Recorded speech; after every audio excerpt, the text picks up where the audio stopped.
sia un Santo Natale che, pur nella complessità dei giorni e della vita quotidiana che ciascuno a diverso modo si trova a dover vivere, possa essere l'occasione per cui ciascuno fa i conti con se stesso e li fa in positivo, guardando avanti, utilizzando, per chi crede evidentemente, il messaggio del Natale come un messaggio di speranza e di futuro. È quello che sostanzialmente auguro a me stesso, alla mia famiglia, auguro a ciascuno agrigentino.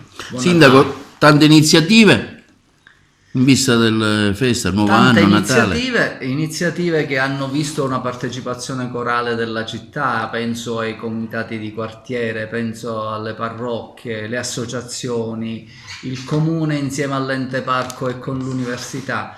Cioè 150 eventi circa si stanno svolgendo nella nostra città a diversa matrice.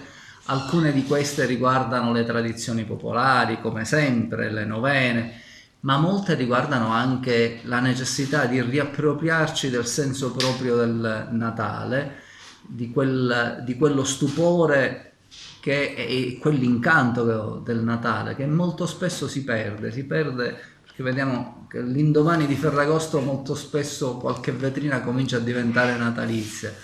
Allora l'idea di un Natale che sia semplicemente commerciale è un'idea paradossale.